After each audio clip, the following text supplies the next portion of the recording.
सबसे प्यारी है, माँ तू जग में न्यारी है।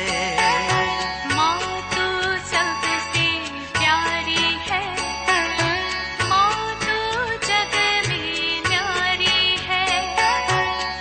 अपने आंचल में रखना, अपने आंचल में रखना, हमें वरदानों से भरना। माँ तू सबसे प्यारी है, माँ तू जग में न्यारी है। माँ तू सबसे प्यारी है, माँ तू जग में न्यारी है। पिता, पुत्र और पवित्र आत्मा के नाम पर आमीन। आप सबों को जय यीशु। हम लोगों ने बाइबल कोर्स के अंदर यिर्मयाह का ग्रंथ सीख रहा है। पिछले क्लास के अंदर नबी यिर्मयाह कौन है, उनका कैसा ईश्वर ने बुलाया, ये किस प्रकार का नबी था, राजा के दरबारी में रहने वाला नबी नहीं था। दरबार में जो राजकीय नेशनल प्रोफेट्स जो होता था, उनका जो सीनियर हननिया, उनके कारण यिर्मयाह के जीवन में कितना भी कष्ट पीड़ा सहन करना पड़ा। और यिर्मयाह का ग्रंथ को एक शोक ग्रंथ के रूप में, शोक गीत के रूप में लिखा है। और यिर्मयाह यूदा देश को सांत्वना देते हुए उनको तैयार कर रहा था बाबुल के गुलामी में, निर्वासन में जाने के लिए। ना बाबुल के निर्वासन में जाना अच्छा है, जितने लोग जाएंगे वो जीवित रहेगा, लेकिन जितने लोग यहाँ रहेगा वो अकाल में, युद्ध के द्वारा या तलवार के द्वारा वो खत्म हो जाएगा, या बीमार होकर के खत्म हो जाएगा। ये बोल करके उनको प्रेरणा दे रहा था, बाबुल जाने के लिए तैयार हो जाओ और मिस्र देश से नहीं जाना चाहिए। ये सब बातें हम लोगों ने पिछले क्लास के अंदर सीखा। आज एक और क्लास नबी यिर्मयाह का लेते हुए कुछ और बातों पर भी हम लोग मनन चिंतन करेंगे। बीती क्लास के अंदर हम लोगों ने देखा अध्याय 1 के अंदर यिर्मयाह का बुलावा के विषय में। और यिर्मयाह को मैंने कहा था जो अबियातर, नोब के पुरोहित अबियातर, वो उसके वंशज हो सकता है, क्योंकि सुलेमान ने उन्हें अनातोत भेजा था। तो अनातोत का व्यक्ति है यिर्मयाह, इसलिए ये भी हो सकता है पुरोहित वंशजी है, ये हम लोग अनुमान लगा सकता है। यिर्मयाह का ग्रंथ अध्याय 2 के अंदर यूदा देश के 2 बड़े पाप के विषय में लिखा हुआ मिलेगा। अध्याय 2 वाक्य 13 के अंदर हम लोग पढ़ते हैं, मेरी प्रजा ने 2 अपराध कर डाले, उसने मुझे संजीवन जल के स्रोत को त्याग दिया। संजीवन जल जो जीवन का स्रोत है, ईश्वर से जुड़े रहने से तुम्हें जीवन मिलना था, लेकिन उस स्रोत को ही तुमने छोड़ दिया और अपने लिए एक कुंड बना दिया। ईश्वर के उस जीवंत स्रोत को छोड़कर तुम अपने लिए अपनी इच्छा के अनुसार एक कुंड बनाया। प्रभु कहते हैं जिसमें दरारें हैं, पानी नहीं ठहरता। इस प्रकार का कई वचन के द्वारा यूदा देश के पाप के कड़ा भर गया है। अब इन्हें निर्वासन में जाना ही पड़ेगा। इसको बोलने वाला व्यक्ति के रूप में हम लोग नबी यिर्मयाह को देख रहा है। अध्याय 3 के अंदर इस्राएल देश ने क्या क्या अपराध किया, इस कारण यूदा देश को भी कष्ट पीड़ा सहन करना पड़ेगा, इसके विषय में। और अध्याय 4 के अंदर नबी के द्वारा शत्रु देश तुम्हारे ऊपर आक्रमण करेगा, ये उनको बता कर दे रहा है। लेकिन कई बार हननिया के द्वारा सामुएल का दूसरा ग्रंथ अध्याय 7 वाक्य 10 से 12 तक वचनों को बोलकर ईश्वर ने दाऊद के साथ एक अनकंडीशनल कवनेंट बनाकर रखा है। यूदा देश का राज शासन कुर्सी हमेशा के लिए रहेगा। यूदा के एक व्यक्ति हमेशा इस कुर्सी पर बैठेगा, ये बोल करके हननिया ने राजा लोगों को भटकाता था। ओ चाहे यहोयाकीन हो या इसके बाद आने वाला ज़ेदेकिया हो, उनके जीवन में बाबुल देश आकर के आक्रमण कर उनका विनाश भी कर रहा है। इसके बावजूद भी ये प्रोफेट कहते हैं, हननिया कहते हैं, तुम्हें डरने की जरूरत नहीं। जब यहोयाकीन गिरफ्तार होकर के चला गया तब भी ये बोल रहा है वो जल्दी वापस आ जाएगा, क्योंकि ये कुर्सी हमेशा हमेशा के लिए रहेगा बोल करके। और उसकी जगह पर सदकिया बन रहा है।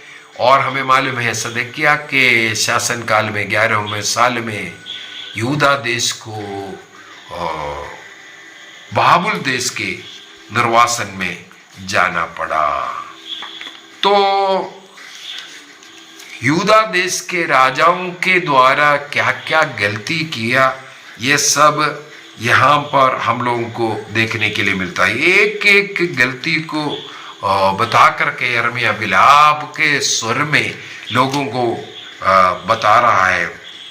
तुम लोगों को शत्रुओं के हाथों में दिया जाएगा, अकाल पड़ेगा और बीमारियां होगा, महामारियां होगा, तलवार के घाट भी उतार दिया जाएगा। तो तुम्हें निर्वासन में जाना इसलिए उचित है, लेकिन उन लोग उसको सुनने के लिए तैयार नहीं है। कई प्रोफेटिक सिंबॉलिक एक्ट के द्वारा, उदाहरण के लिए अध्याय 13 के अंदर एक पेटी का उदाहरण बताकर दे रहा है। क्या है था? प्रभु ने मुझसे कहा तुम जाकर चालटी की पेटी खरीद लो, कमर में उसे बांध लो, किंतु उसे पानी में नहीं डुबाओ। प्रभु ने के आदेशानुसार यिर्मयाह जाते हैं, पेटी खरीदते हैं, अपने कमर में बांधते हैं। प्रभु ने मुझसे दूसरी बार कहा तुमने जो पेटी खरीदी उसे कमर में बांधकर तुरंत फरात नदी जाओ और उसे वहां किसी चट्टान की दरार में छिपा दो। ये जो पट्टी बांधा था कमर में मतलब कस करके शरीर के साथ मिला हुआ प्यार को दिखा रहा है। उसको निकाल करके अभी एक चट्टान के दरार में, फरात नदी के पास का एक चट्टान के दरार में छिपाने के लिए कहा। उसके अनुसार वो फरात नदी के पास जाते हैं और चट्टान के दरार में उस पेटी को छिपा करके आते हैं। कुछ समय के बाद वाक्य 6 में हम लोग पढ़ते हैं, बहुत समय के बाद प्रभु ने मुझसे फिर से कहा फरात जाकर वह पेटी ले आओ जिसे तुमने मेरे आदेशानुसार वहां छिपाया हुआ है। तो उस छिपाया हुआ पेटी को लेकर के आने के लिए कहा। फरात नदी जाकर के वो पेटी को देखा तो उसका क्या हालत है, वो पूर्ण रूप से बिगड़ा हुआ था, किसी भी काम का नहीं है। तब प्रभु इसके द्वारा, ये प्रोफेटिक सिंबॉलिक एक्ट है, इसके द्वारा कुछ बातें बताकर तब प्रभु की वाणी मुझे ये कहते हुए सुनाई पड़ी, प्रभु ये कहता है मैं इस प्रकार यूदा और यरूशलेम का गौरव नष्ट हो जाने दूंगा। पट्टी कमर में बांधना उसको सम्मान मानते हैं और प्रभु के साथ जुड़ा हुआ था, वो अलग हो गया। किस प्रकार वो कपड़ा खराब हो रहा है, चालती का है, वो खराब हो गया, सड़ गया, उसको किसी भी काम का नहीं रह गया। उसी प्रकार यूदा का, यरूशलेम का वैभव नष्ट होने वाला है। पाप के परिणाम इस प्रकार है, ये समझाने के लिए, क्योंकि जिस तरह पेटी मनुष्य की कमर में कसकर बांधी जाती है, उसी तरह मैंने समस्त इस्राएल और यूदा को अपने से बांध लिया था। देखो प्रभु क्या सिखा रहे हैं, जिससे वे मेरी प्रजा, मेरा गौरव, मेरी कीर्ति और मेरी शोभा बन जाएं, किंतु उन्होंने मेरी एक भी नहीं सुनी। इसके बाद अगला एक अंगूरी के खड़े के विषय में है। अंगूरी पी करके जिस प्रकार उन्मत्त करते हैं, उसी प्रकार राजा हो या कोई भी हो, उनका हालत ऐसा होगा। इस प्रकार करीब 10 प्रोफेटिक सिंबॉलिक एक्ट के द्वारा नबी यिर्मयाह सिखाता हुआ हम लोगों को पढ़ने के लिए मिलेगा। अध्याय 13 के अंदर ही वाक्य 16 से प्रभु क्या कहते हैं, तुम ध्यान लगाकर देखो, घमंड मत करो, घमंड तुम्हारा विनाश का कारण होगा। अंधेरा होने से पहले, इससे पहले अंधकार में पहाड़ियों पर तुम्हारे पैर ठोकर काले। इससे पहले क्या करना है, अपने प्रभु ईश्वर की तुम स्तुति करना शुरू करो। अंधेरा होने के पहले घर में पारिवारिक प्रार्थना, नशे में नहीं, अन्य पाप के जीवन में नहीं, घर में रह करके मिल करके प्रार्थना करो, अन्यथा अंधकारमय पहाड़ियों पर तुम्हारा पैर ठोक कर खाएगा। वाक्य 17 में लिखा है, यदि तुम नहीं सुनते तो तुम्हारे अहंकार के कारण मुझे एकांत में बैठ करके रोना पड़ेगा। मेरी आंखें बुरी तरह रोएगी और आंसू बहाएगी। देखो प्रभु रोने के विषय में, अहंकार करके प्रार्थना का जीवन नहीं है, प्रभु से जुड़ा हुआ जीवन नहीं है। तुम अपने मर्जी का कुआं खोद रहा है और अपने मर्जी का भगवानों को रख रहा है, मूर्ति पूजा में लग रहा है। प्रभु कहते हैं इस कारण मुझे रोना पड़ेगा। इस प्रकार का अनेकों बातें हम लोगों को यहाँ पढ़ने के लिए मिलता है। अध्याय 17 में लेकर के जाना चाहूंगा। अध्याय 17 के अंदर वाक्य 5 में, धिक्कार उस मनुष्य को जो मनुष्यों पर भरोसा करते हैं, पैसे पर भरोसा, बुद्धि पर, नौकरी पर, ऐसी संसारी चीजों पर, मनुष्यों पर भरोसा, राजाओं पर, शासकों पर भरोसा कर रहा है, लेकिन ईश्वर पर भरोसा नहीं। सब कुछ को सृष्टि करने वाला, सब कुछ देने वाला उस प्रभु को छोड़ करके तुम जीवन जी रहे, धिक्कार बोलता है। उनके जीवन में कभी अच्छे दिन देखने के लिए नहीं मिलेगा, मरुभूमि के पौधा जैसे होगा।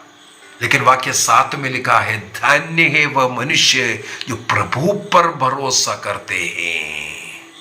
वो कैसे रहेगा? जल स्रोत के किनारे लगाए हुए वृक्ष के सदृश होगा, जिनकी जड़ें पानी के पास है। सूखे के समय पर भी उसमें हरियाली मिलेगा, फल मिलेगा। तो प्रभु पर शरण स्थान रखना, ये सब बता कर विश्राम दिवस को मनाना, प्रार्थना का, भक्ति का जीवन जीकर के प्रभु से जुड़ने के लिए। अध्याय 21 के अंदर राजा सिदकिय्याह का वार्निंग दे रहा है उनके पापों के विषय में। और वही हम लोग देखते हैं, 11 वर्ष तो राजा बना रहा, लेकिन उन्हें गिरफ्तार करते हैं और उनकी आंखें निकाल दी, और इसके बाद उन्हें गुलाम बना करके लेकर के जा रहा है। और राजा यहोयाकीन के विषय में, यहोयाकीम के विषय में सब यहाँ पर भविष्यवाणी हमें पढ़ने के लिए मिलता है। कई राजाओं के विषय में अध्याय 23 के अंदर, जैसे एसकेल के ग्रंथ अध्याय 34 के अंदर चरवाहों के विरुद्ध है, यहाँ पर भी अध्याय 23 चरवाहों के विषय में है।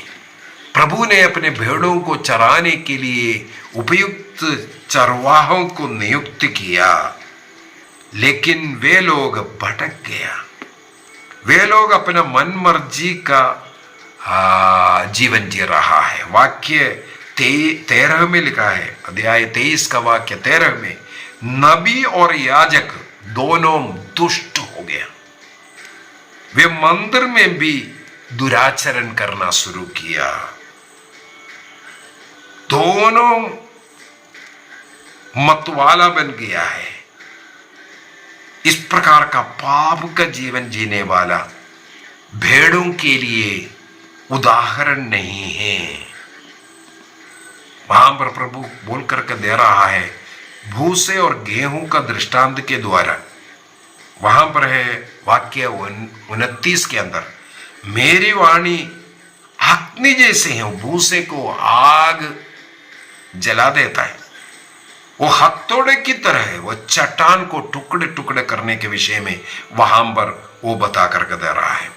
इस प्रकार अनेकों बार अनेकों उदाहरण के द्वारा, नबी यिर्मयाह के द्वारा प्रभु बता करके दे रहा है। अनेकों जगहों पर हम लोगों को मिलेगा इस प्रकार का उदाहरण का।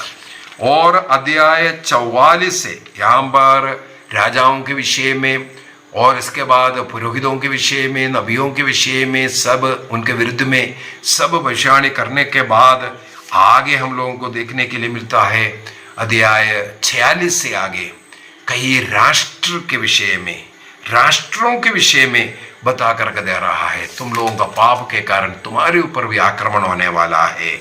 इस प्रकार यिर्मयाह पाप के कारण युद्ध होगा, पाप के कारण निर्वासन होगा, पाप के कारण बीमारियां होगा, महामारियां होगा, तलवार होगा, यह बताकर दे रहा है। उसके लिए एक ही सोल्यूशन है, पाप का प्रायश्चित करने के लिए कुछ समय निर्वासन अर्थात जो कष्ट पीड़ा सह करके उसके द्वारा वो आग में तप करके तुम शुद्ध हो जाओ। तुम्हें इसलिए यूदा देश में निर्वासन में जाकर के शुद्ध होने का समय, और यूदा देश के निर्वासन के समय पर हमें मालूम है वहां पर तोरा लिखा गया। उस समय पर पंचग्रंथी तोरा यूदा के लोगों को मिलने का समय वो वहां पर है। इसके बाद कई स्तोत्र का रचना वहां पर हुआ और वहां शुद्धिकरण का समय माना जाता है। इसके बाद 70 वर्षों के बाद वापस यूदा देश में आ रहा है। तो वहां जाने वाला जो रेमिनेंट के विषय में मैं पिछले क्लास में बोलकर दिया था, जो शेष भाग है रेमिनेंट, वो जो शेष भाग जो बचा हुआ, और वहां पर भी उनको मूर्ति पूजा करने के लिए सब बाध्य कर रहा है। हम लोगों ने इस्याह के ग्रंथ के अंदर देखा, लेकिन कुछ रेमिनेंट, कुछ बाकी अवशेष रह गया था। उस अवशेष यूदा देश में लौट करके आएंगे। यही कहानी यहां पर भी हम लोगों को यिर्मयाह के ग्रंथ के अंदर भी पढ़ने के लिए मिलता है। यिर्मयाह के ग्रंथ के अंदर अध्याय 35 के अंदर एक रखाबी लोगों का उदाहरण बता करते हैं। रखाबी यहूदा के कुछ यहूदी ऐसा एक सेक्ट है, रखाबी सेक्ट है, वो स्ट्रिक्टली फॉलो करने वाला, ना मदिरा पीता है और ईश्वर के वचन के अनुसार जीने वाले लोग। लेकिन वहां का राजा सदकिया ऐसा नहीं है। देखो रकाबियों का उदाहरण देख करके बता करके दे रहा है, राजा तुम्हें ऐसा बनने की जरूरत है। देखो ऐसा एक अवशेष इधर है, रकाबी ये एक यहूदा सेक्ट है, यूदा के लोगों के एक सेक्ट है, वो स्ट्रिक्टली नियम का फॉलो कर करके जीवन जीने वाला। और उनके विषय में उस अध्याय के अंदर, अध्याय 35 के अंदर हम लोग ये पढ़ने के लिए मिलता है, वो नशा भी नहीं करते हैं इस प्रकार। और नबूकदनेस्सर राजा जब इस्राएल पर आक्रमण किया, यरूशलेम में रहने वाले नबी को, यिर्मयाह को, वहां पर उस समय पर गदलिया को गवर्नर बनाया था। एक प्रोविंस, यूदा को एक प्रोविंस बनाया, उसका गवर्नर के रूप में गदलिया को। तो उसको उसके साथ मिस्पा में जाकर के रहने के लिए नबी यिर्मयाह को भी भेज दिया था। इसका मतलब है इसके बाद जब निर्वासन के समय पर यिर्मयाह निर्वासन में नहीं गया, बल्कि वहां के गवर्नर गदलिया के साथ में मिस्पा में रह रहा था। तो ये गदलिया का जो हत्या इसके बाद कुछ समय के बाद कर रहा है, ये उस समय पर भी ये यिर्मयाह के सामने ही ये सब हुआ था। इसके बाद यिर्मयाह उसके भी विरुद्ध में भविष्यवाणी सब किया था। ये सब विनाश के लिए हो रहा है, ऐसे ऐसे सब बोल करके कई अच्छा ऐसे ऐसे उदाहरण हम लोगों को यिर्मयाह के ग्रंथ से इस प्रकार पढ़ने के लिए मिलता है। तो आज यहाँ खत्म करना चाहूँगा, एक एक जाएगा तो बहुत समय लगेगा। तो कुल मिलाकर के यिर्मयाह का ग्रंथ क्या हमें बता करके दे रहा है, उसका थोड़ा सा मोटा तौर पर बोलने के लिए मैंने कोशिश किया। और आपको जब तक यिर्मयाह का ग्रंथ को पढ़ेंगे नहीं, ये मन में आएगा तो आपको और ज़्यादा समझ में आएगा। आपको पढ़ना पड़ेगा, एक साइड से पढ़ करके जाना, ताकि ये जो बातें बताया है वो सब उस समय पर आपको याद आता रहेगा। प्रभु हम सबों को आशीष दे। यिर्मयाह के द्वारा प्रभु ने यूदा देश को चेतावनी दिया, पाप के कारण गुलामी में जाना पड़ेगा, लेकिन बाबुल देश में तुम्हारा वो सुधार का समय रहेगा। वहां जाने के कारण यूदा के नेता लोग ने पंचग्रंथि लिखा और पुराना विधान का जो किताबों को जोड़ने का कार्य किया, कई स्तोत्र लिखने का समय। इसका मतलब एक प्रकार का यूदा देश के अवशिष्ट रेमनंट भाग के लिए अच्छाई का समय था। अपने पापों का प्रायश्चित हो रहा है और प्रभु के नियम के अनुसार जीने का वहां पर उनको एक अवसर भी मिल रहा है। मूर्ति पूजा से दूर रह करके राजा के द्वारा, वहां के राजा, बाबुल के राजा के द्वारा कई बार उनको मौका मिला और राजाज्ञा भी था, लेकिन एक रेमनंट, एक अवशिष्ट भाग यूदा के रह गया वहां, जो मूर्ति के सामने नहीं झुका। सत्य याहवे के साथ रहने वाले वही बाद में यूदा देश लौट करके आता है। हमें भी एक निर्णय करना है। सत्य कलीसिया जो सिखाता है उसके अनुसार हम जीवन जिएंगे। प्रतिदिन की प्रार्थना, प्रतिदिन की मिस्सा बलिदान, प्रभु का शरीर रक्त को रोज ग्रहण करना और पाप स्वीकार बार बार करना, कलीसिया जो सिखाता है उसके अनुसार पवित्र जीवन जी करके स्वर्ग राज्य जाने का प्रयत्न करेंगे। एक निर्णय करना है हमें। पिता, पुत्र और पवित्र आत्मा के नाम पर आमीन। आप सबों को जय यीशु।